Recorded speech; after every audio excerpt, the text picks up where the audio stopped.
pues bueno, primero que nada vamos a empezar por ver el contenido del libro. Aquí vamos a encontrar que la historia se trata de la historia de Jesús, pero con una perspectiva diferente que la que vieron los otros 3 libros. Aquí la historia de Jesús se va a relatar desde la perspectiva de la posterior a la resurrección. Esto es post-resurrección. Y aquí, aquí se nos da a conocer la encarnación de Jesús o de Dios por medio de Jesús. Y también nos vamos a encontrar que mediante esta encarnación de Cristo es que nosotros vamos a tener vida disponible. Hay vida disponible para todos mediante la cruz, mediante la encarnación del Señor. ¿Quién es el autor del libro? Bueno, el título del Evangelio identifica a Juan como el autor del libro. Y al finalizar en el capítulo 21, versículo 24, nos dice que es el discípulo amado quien da fe de estas cosas. Y las escribió. Y muy probablemente se está refiriendo a Juan, el hijo de Zebedeo, quien fue el apóstol que estaba muy cercano a Jesús. Aquí también en este mismo capítulo, en este mismo versículo, vamos a encontrar una forma plural porque dice sabemos, y aquí sugiere que quizás es alguien más que le ayudó a darle la forma final al Evangelio. Aquí se sugiere que el libro está siendo escrito más o menos entre el 85 o el 90 después de Cristo y que lo escribió desde Éfeso. ¿Por qué mencionamos que esta puede ser la fecha probable? Porque el libro de Juan no menciona a los saduceos. Los saduceos desaparecieron como un partido religioso después del 70, cuando fue la caída de Jerusalén. Entonces, por eso se supone o se está asumiendo que el libro fue escrito después de esa fecha. ¿A quién está dirigido el libro? Este libro está dirigido tanto a judíos como a gentiles que estaban en la época grecorromana. Y aquí lo que se está intentando hacer es persuadir de la identidad de Jesús como el Dios encarnado. Se sugiere que este libro también no nada más está destinado o dirigido para los gentiles de esa época o los judíos de aquella época, sino que es un libro que está hecho para toda la humanidad. ¿Para qué? Con un solo propósito, para que crean que Jesús es el Jesús, el Mesías y el Hijo de Dios, y sobre todo para que al creer en Él tengan vida eterna. ¿Cuál es el trasfondo del libro? Bueno, el Evangelio de Juan es único, como se los mencioné al principio. Es único entre los 4 evangelios. ¿Por qué? Porque aquí se registra mucho del ministerio de Jesús, no nada más en Jerusalén, sino también en Judea. Aquí se deja un poquito de lado Galilea, que fue el punto de enfoque de los otros 3 evangelios. Aquí se revela mucho más el misterio de la personalidad de Jesús, tanto como Dios, pero también como hombre. Aquí se identifica al autor de modo indirecto como el discípulo que Jesús amaba, que todos sabemos que era el apóstol Juan, ¿no?, a quien se estaba refiriendo. Y aquí es importante ver una cosa. Es evidente que este evangelio, el autor lo está describiendo desde una perspectiva de un testigo ocular, es decir, una persona que conocía muy bien la vida judía, pero que además era un líder en la iglesia primitiva. Los padres de la historia, como Irineo y Tertuliano, ellos dan testimonio de que el autor de este libro es Juan, hijo de Zebedeo. Juan, recordemos que fue uno de los 12 apóstoles, pero también Juan era una de las personas del círculo más cercano de Jesús. ¿Quiénes eran las otras personas del círculo más cercano de Jesús? Bueno, era Pedro, era Jacobo y era Juan. Ellos eran los más íntimos con Jesús. Aquí, según varias fuentes, el anciano Juan vivía en Éfeso cuando los líderes de la iglesia le piden que escriba este libro. ¿Para qué? Con el fin de contrarrestar y refutar unas peligrosas herejías que sabemos que una herejía es una falsa enseñanza que se estaban propagando entre los creyentes. ¿Y a qué se debía esta enseñanza? ¿Qué era lo que les estaba queriendo decir? Bueno, que la naturaleza y la persona de Cristo no era una deidad. Ellos estaban diciendo que Cristo no era Dios. Entonces, esta herejía o esta falsa enseñanza fue propagada por un judío llamado Corinto.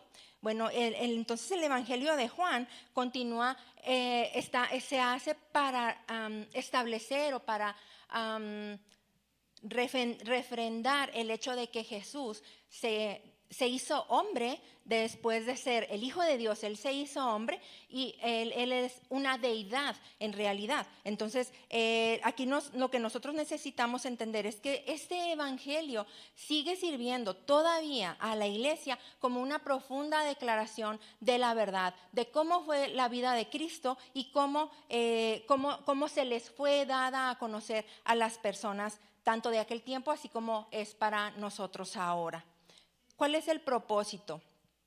Bueno, este libro, como lo dijimos, es demostrar que Jesús es el Mesías judío. Aquí es algo importante que tenemos que ver. El libro nos explica costumbres judías y nos explica la geografía más o menos de Palestina, por lo que podemos entender entonces que el libro Juan, al momento de escribirlo, sabía que no nada más lo iban a leer los judíos, sino personas que no estaban relacionadas con las tradiciones judías y que era importante o era necesario que se les explicara. Juan nos presenta este libro en este libro a Jesús como el Verbo hecho carne, pero también nos presenta a Jesús como el Mesías judío, en quien se cumplen todas las profecías del Antiguo Testamento. Así como que también Él es el Hijo de Dios que es enviado por el Padre para revelar el único y verdadero para revelar al único y verdadero Dios, para redimir al ser humano, para redimirnos a nosotros. Algo que me llamó aquí la atención es que en el libro vamos a encontrar, en los libros, en la traducción original, vamos a encontrar muchas veces la palabra creer, pero en la traducción original, en la manera en la que está escrita en griego, se puede traducir como ustedes comiencen a creer o ustedes sigan creyendo. Y esto pues tendría dos fines. Una de ellas es, por ejemplo, si se escribió o si la idea de Juan era ustedes comiencen a creer, quiere decir entonces que este libro estaba escrito para los que no conocían, para los incrédulos, para que aceptasen al Señor Jesús y ellos fueran salvos espiritualmente. Pero si el libro, la idea original de Juan era que ustedes sigan creyendo, bueno, entonces lo que tenía en la mente Juan era que estaba fortaleciendo a los creyentes, era fortalecer a los que ya conocían del Señor, fortalecerles en la fe a fin de que ellos siguieran resistiendo la falsa enseñanza y entonces entrar en una plena comunión con el Padre, pero también con el Hijo. Y los dos propósitos encuentran apoyo en el conjunto del Evangelio y realmente favorece más a la segunda, que es fortalecer a los creyentes como un objetivo dominante. Juan está esperando que los lectores no solo crean en Cristo como para salvación, sino que también crecieran en una fe rica y bien informada, y sobre todo con buenos cimientos, que ellos entendieran que lo que el Señor había hecho era real y entonces ellos tenían que fortalecerse a través de esto. Su argumento principal es que Jesús es el Mesías esperado y es el Hijo de Dios y que quienes creen en Él tienen vida eterna.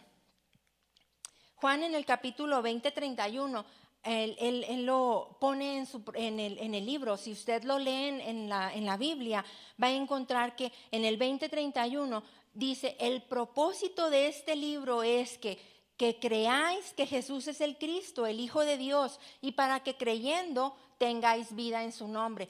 Me parece que es el único libro en toda la Biblia que trae implícito, ahí escrito muy claramente cuál es el propósito por el que se está escribiendo. Entonces, pues no hay mucho que rebuscarle, ¿no? Ese es el propósito del libro, que creamos que el Señor es el Salvador y que creyendo en Él, a través de creer en Él, pues podamos tener acceso a la vida eterna. ¿Cuál es el énfasis del libro? Bueno, el principal énfasis que tenía el libro de Juan, o que tiene el libro de Juan, es que Jesús es el Mesías, Él es el Hijo de Dios, que a través de su encarnación y su crucifixión nos está revelando el amor de Dios, y a través de su crucifixión Él redime a la humanidad. Que ser discípulo del Señor es permanecer en la vid, es decir, en Jesús, pero también significa llevar fruto, que es pues amar como Él amaba. El Espíritu Santo también aquí va a ayudar al pueblo a continuar la obra que fue iniciada por el Señor. Esos son los énfasis que Juan está poniendo en el libro.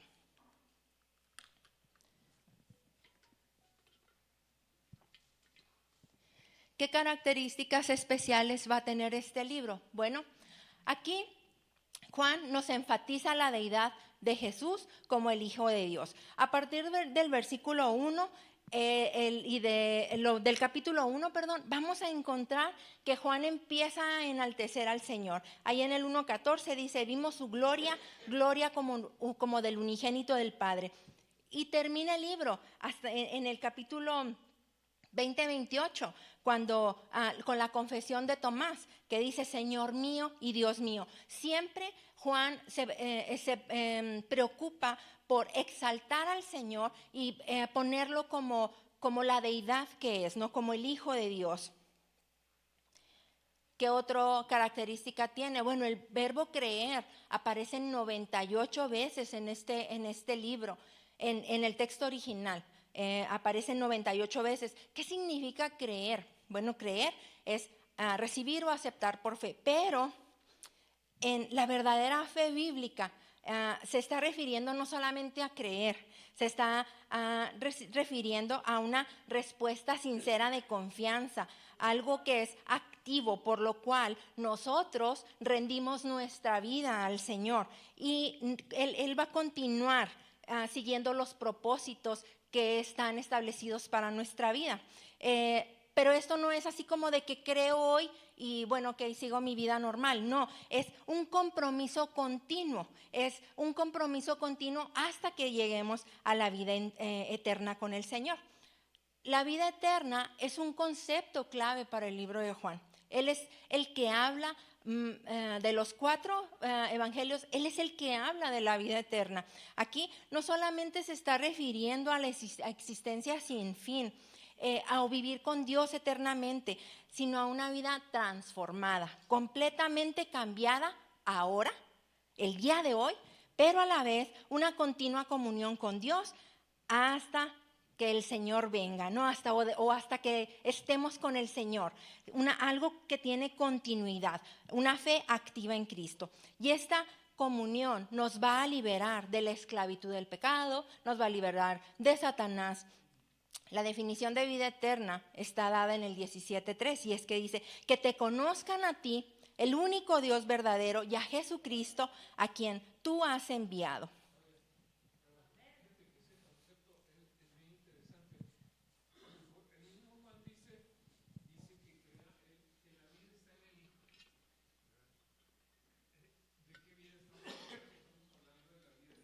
Sí.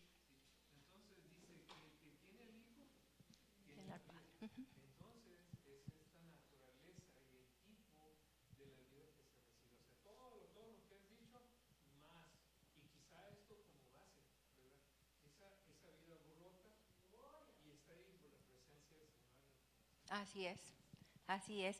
Y luego, como número 4. Aquí otra característica que tiene el libro es que tiene muchas como entrevistas personales y durante el transcurso del recorrido lo vamos a ver. O sea, usted puede ver, por ejemplo, la entrevista que tuvo la plática que tuvo con la mujer samaritana, la plática que tuvo con Nicodemo, con Natanael. Durante todo el libro lo vamos a ver. Bueno, aquí hay no menos de 27 veces se habla de ese tipo de encuentros personales con Jesús. Es lo que nos comentaba el pastor la semana pasada. Era como un evangelización uno a uno, lo que el Señor hacía y lo que vemos aquí. El ministerio, otra de las características es que el ministerio del Espíritu Santo capacita a los creyentes para tener la vida y el poder de Jesucristo. Y esto va a ser de manera creciente después de la muerte y resurrección de Cristo, cuando ya llega el Pentecostés, ¿no? En el día del Pentecostés. Enfatiza la verdad. El libro de Juan nos dice, Jesús es la verdad, el Espíritu Santo es el Espíritu Santo de verdad, la palabra de Dios es la palabra de Dios de verdad, la palabra de Dios va a liberar, es decir, la verdad va a liberar a las personas, las va a purificar, y eso es exactamente contrario al carácter y a la actividad de Satanás. Otra característica bien importante que vemos aquí, no sé si recuerdan, la semana pasada en el libro de Hechos, vimos que tenían un número que era muy constante o que era un número clave. ¿Se acuerdan qué número era? El 40. Bueno, en el libro de Juan, un número que es muy importante es el número 7. ¿Por qué? Porque aquí vamos a ver, bueno, antes de decirles, Juan nunca menciona la palabra milagro, o no la menciona, todo lo relaciona con señales. Entonces, Juan habla de que hay 7 señales. ¿Cuáles señales son? El agua convertida en vino, la sanación del hijo de un funcionario real, la sanación del paralítico de Betesda, la multiplicación de los panes, cuando Jesús camina por el agua, la sanación del ciego de nacimiento y la resurrección de Lázaro. Pero también hay 7 afirmaciones o 7 yo sois, 7 características de lo que son, valga la redundancia, el carácter de Cristo, ¿no? Yo soy el pan de vida, yo soy la luz del mundo, yo soy la puerta, yo soy el buen pastor, yo soy la resurrección y la vida, yo soy el camino, la verdad y la vida, y yo soy la vid verdadera. También vamos a encontrar otras palabras sobresalientes en el libro. Él las usa mucho. La luz, palabra, carne, amor, testigo, conocer, tinieblas, mundo. Son palabras que vamos a encontrar muy frecuentemente en el libro de Juan. El Evangelio de Juan es uno de los grandes tesoros de la fe cristiana. Les comentaba que está escrito desde una perspectiva post-resurrección. Y aquí Juan escribe para reafirmar a los falsos profetas que están negando la encarnación y el significado salvador de la muerte de Cristo y también de la resurrección, pero también para reasegurar a los creyentes de la verdad de lo que creen, que mediante la encarnación de Dios es conocido completa y finalmente, mostrando abiertamente el amor completo de Dios para toda la humanidad. Juan enfatiza que está enraizada, enfatiza 2 cosas al mencionar la personalidad de Cristo, ¿no? Él habla de la carne y de la sangre. Él se muestra algunos de las características humanas. El Señor se fatiga, el Señor tiene sed, llora ante la muerte de su amigo, le sale agua cuando le atraviesan el costado. Él lo remarca mucho. ¿Por qué? Porque tiene el objetivo de que nosotros, cuando lo leamos, supiéramos que el Señor realmente vivió una vida humana como nosotros, una vida humana en la tierra. Él tuvo las mismas necesidades que nosotros tuvimos aquí en la tierra. Él hace mucho énfasis en la humanidad de Jesús y pone la historia de Jesús en el marco bíblico más amplio. Él es el encarnado, o sea, Jesús no es otra cosa más que el verbo presente con Dios desde el principio. Y así es como inicia el libro, ¿no? Y es responsable de toda la creación. Pero también ese encarnado es el crucificado, quien como Cordero de Dios es el Salvador del mundo, ¿no? Y va a quitar todo el pecado de la humanidad. el encarnado de Dios también, es hecho el Mesías judío que por largo tiempo se estuvo esperando. Y así Jesús irrumpe en la escena del mundo, cumpliendo con toda la esperanza judía imaginable. Llega a ser el Salvador del mundo. Él llega a ser ese Mesías que todas las personas estaban esperando. Él llega a ser nuestro Salvador. Como es el Hijo de Dios, entonces Él no puede dar otra cosa más que vida, ¿no? Él da vida, Él es el Hijo del Dios viviente, entonces Él da la vida. Él da la vida del Dios mismo, da la vida eterna y la vida que es de la vida que podemos tener en el futuro, pero que podemos tener disponible a partir de ahora. ¿Sí? El libro se va a dividir en dos partes. Tiene la primera parte donde es una manifestación a sus discípulos de su deidad, de ser el Hijo de Dios, pero luego de ahí también va a ser una manifestación para el mundo. Él se va a revelar al mundo como ese Mesías esperado. El libro va a terminar con un epílogo donde se comisiona y se explica la muerte del discípulo amado, que ya sabemos que está hablando de Juan.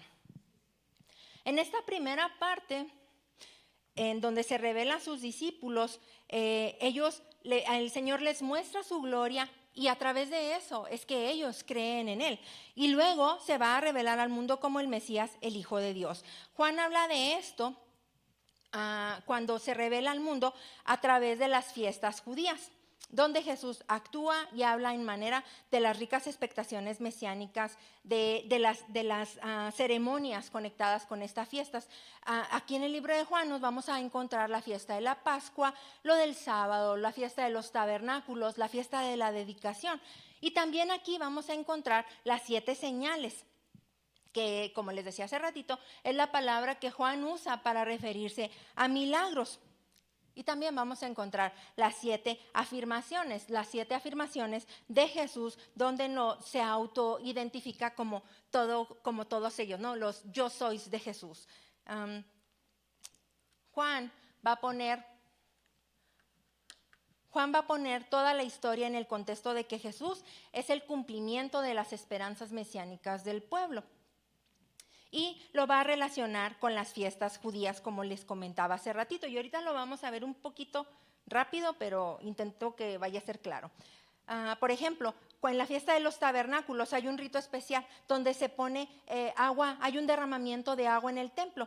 Y esto se va a enlazar o lo va a relacionar con la peña, con el agua de la peña. ¿Sí recuerda cuando Moisés le pega a la roca y sale agua, allá por Éxodo 17? Entonces aquí se interpreta de una manera mesiánica para decir que va a venir el Espíritu Santo y ese nos va a satisfacer. Y eso es lo que vimos la semana pasada en la predicación. Si alguno tiene sed, venga a mí y beba. Entonces todo lo está relacionando. No sé si más o menos está claro. Si no, va a tener que regresar a ver la grabación. Él está aprovechando cada oportunidad para recalcar que Jesús es el Hijo de Dios una y otra vez. Todas las narraciones se conectan entre sí. Por ejemplo, las narraciones conectadas con la Pascua anticipa la Pascua final, que va a ser narrada en la segunda parte. Y aquí el interés va a ser más que nada en los discípulos, en la continuación de la misión que van a tener los discípulos después de la crucifixión. El Hijo de Dios aquí va a aclamar mientras está siendo crucificado su última palabra, que para nosotros son 2, pero en realidad en griego solamente es una: consumado es. Y esta narración concluye con la resurrección, enfocándose en la comisión de los discípulos y usando la necesidad de Tomás como un contraste para aquellos que creen sin ver. Y nos vamos a ir rápidamente por el libro, ¿no?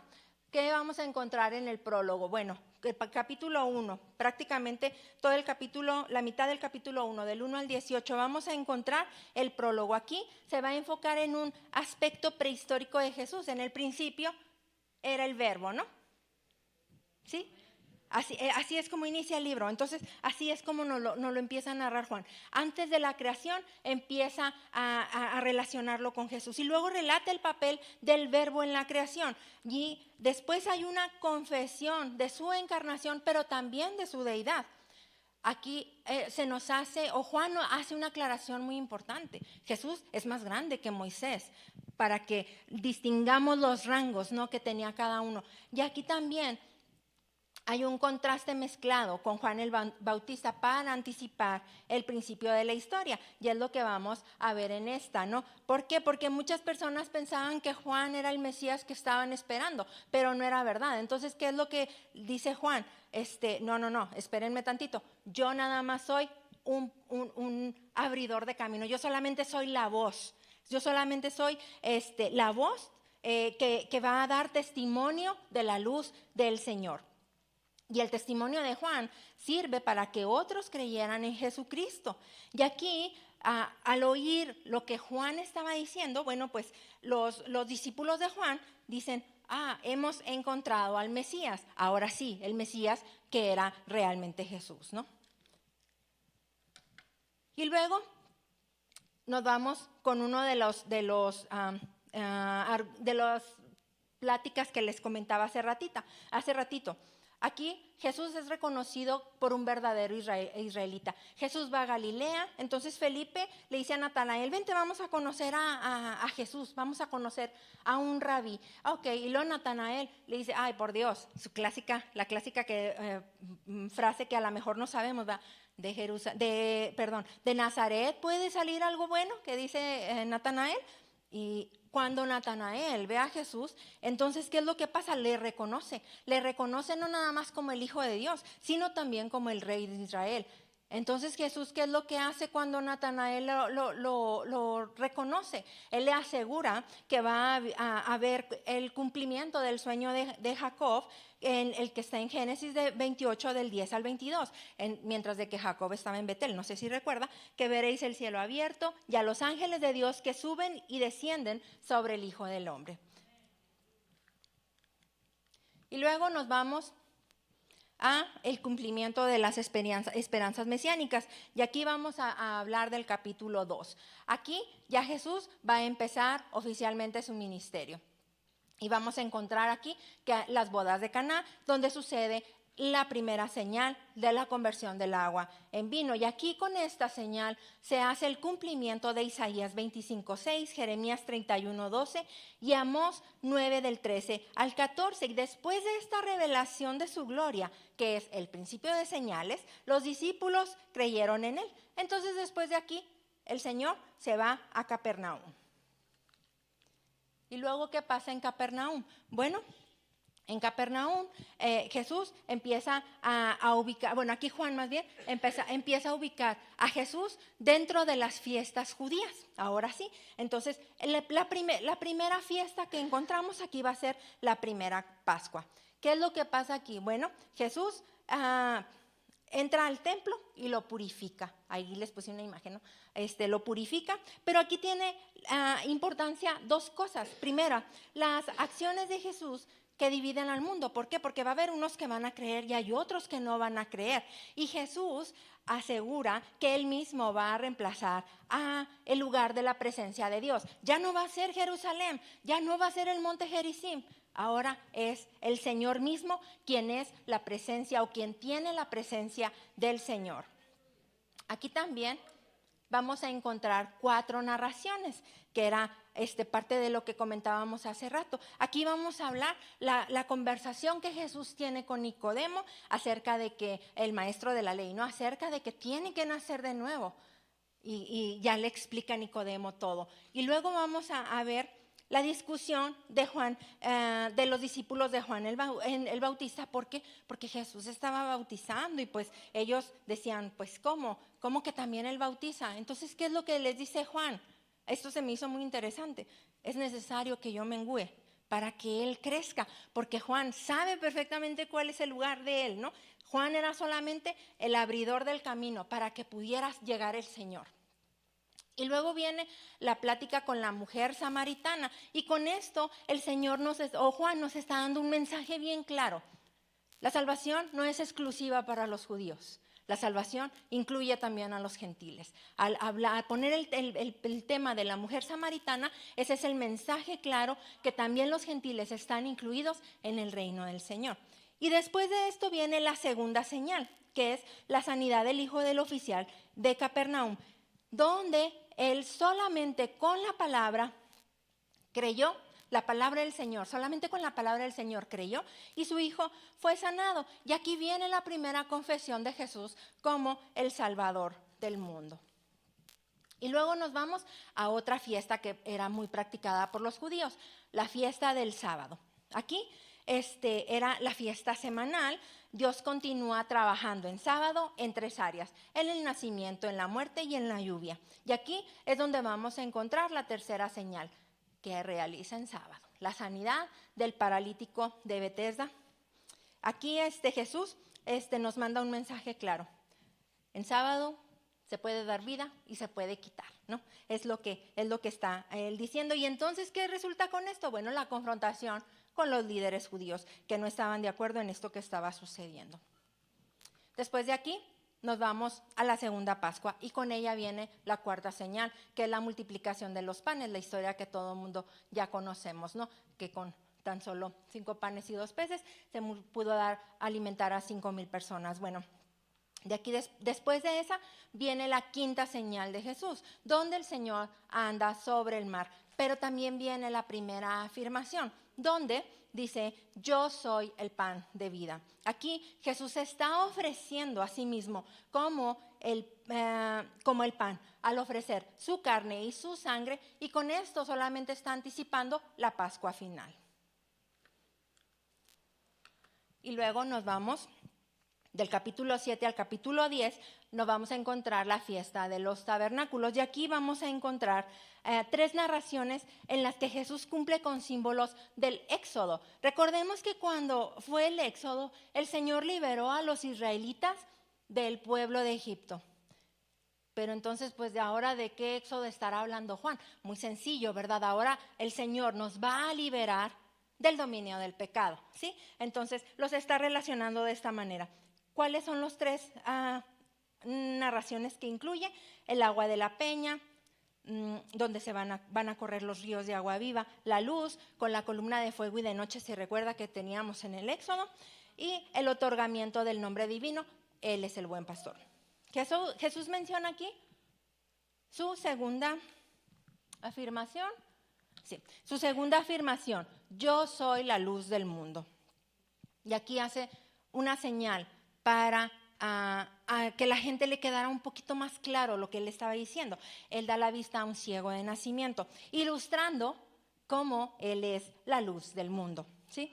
Y esto se va a enlazar con lo que habíamos visto de Éxodo, con la columna de fuego en la noche y la nube en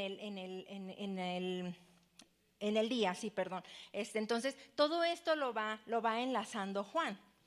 Aquí los líderes judíos pues ya no están nada contentos, ¿no? Ahora sí están muy molestos y amenazan con echar fuera de la sinagoga a cualquiera que confiese a Jesús como el Cristo. Aquí Jesús hace después su tercera afirmación, yo soy la puerta, y después viene la cuarta afirmación, yo soy el buen pastor, asegurando así que Él es el cumplimiento de la profecía mesiánica de Ezequiel 39:11. Aquí el pueblo ya está ahora sí completamente dividido entre los que creen en Él y los que creen que Él es un falso profeta o un mentiroso o no sé qué estarían creyendo. Luego viene la fiesta de la dedicación, y esa la vamos a encontrar en la segunda parte del capítulo 10. Esta fiesta era una fiesta que celebraba la restauración macabea. No sé si recuerda de la restauración del segundo templo.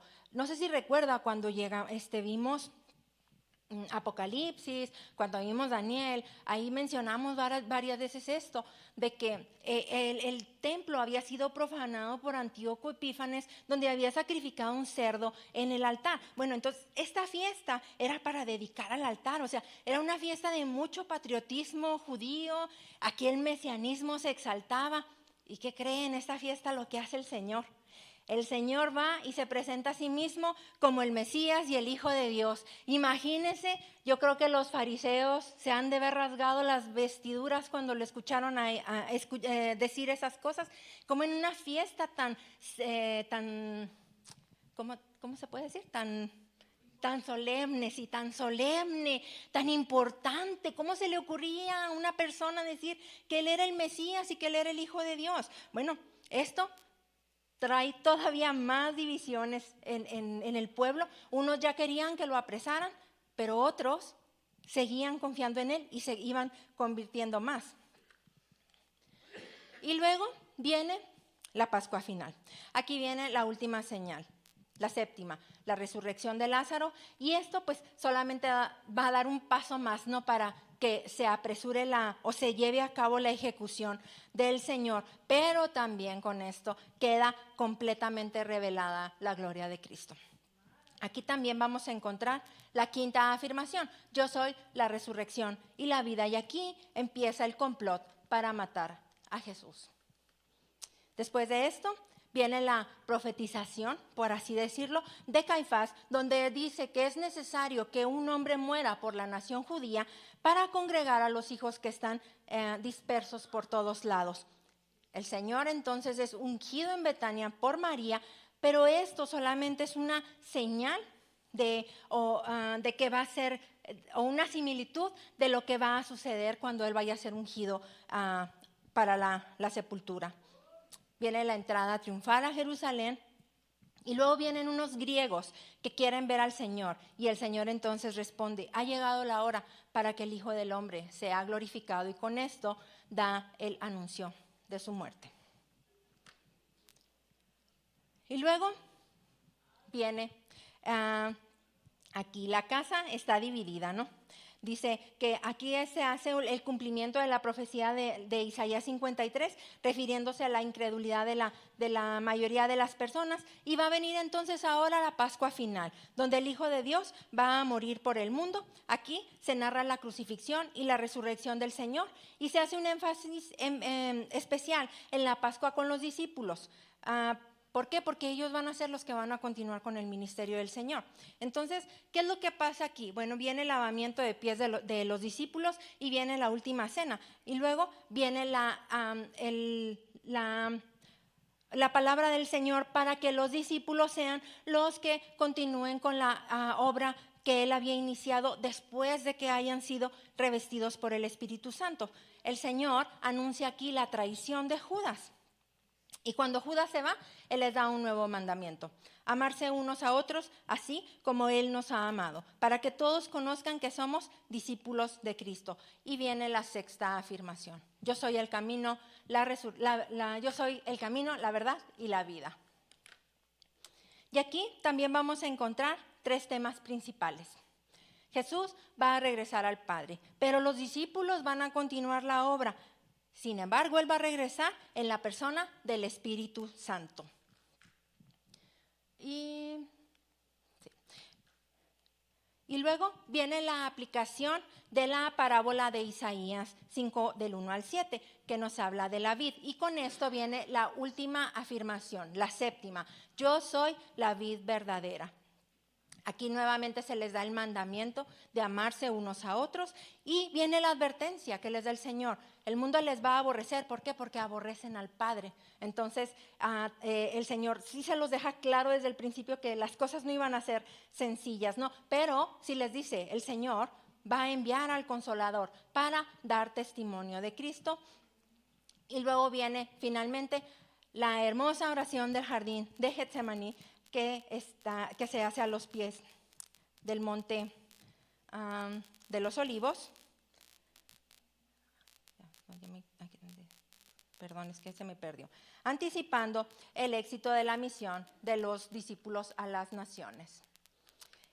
Y luego vienen los capítulos del 18 al 20, ya solo me falta uno, tengan un poquito de paciencia. Del 8 al 20, Jesús, que es el Cordero sacrificado y resucitado. Y luego aquí va a iniciar con el cumplimiento de las palabras proféticas dadas a Judas acerca de su traición, pero también dadas a Pedro acerca de su negación. Y aquí se hace 2 señalamientos.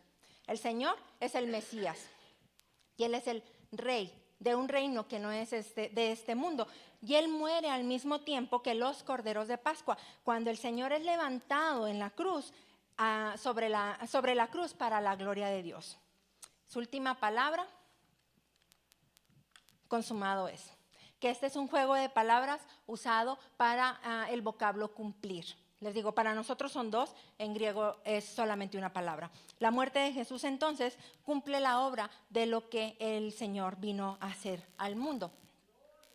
Y la narración de Jesús se va de la narración de la resurrección se va a enfocar entonces ahora en los discípulos. Él hace énfasis en la incredulidad de Tomás y les da la bienaventuranza para aquellos que no vieron y sin embargo creyeron el Evangelio.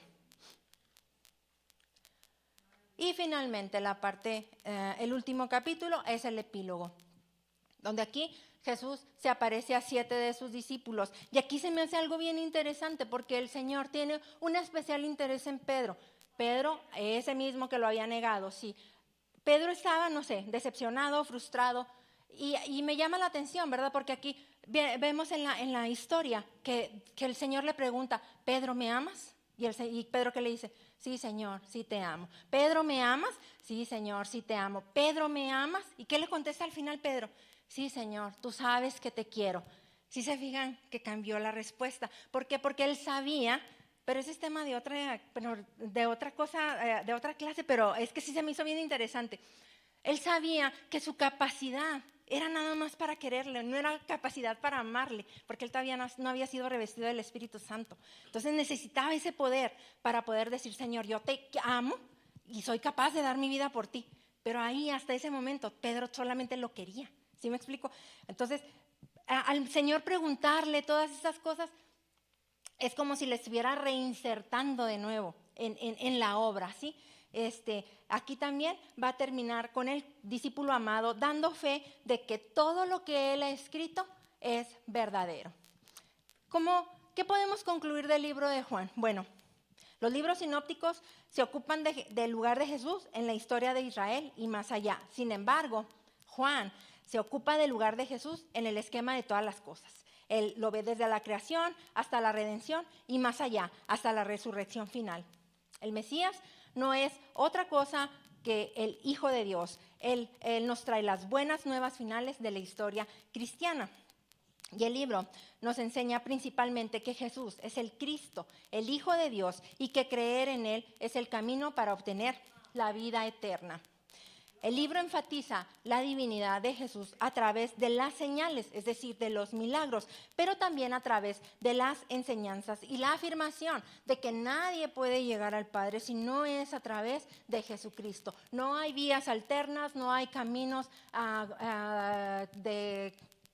alternos, no hay nada. Solamente es a través de Jesús que podemos obtener la vida eterna. Y además destaca la misión de Jesús de dar vida y de restaurar al mundo, así como la importancia del amor, la obediencia y el testimonio para sus seguidores.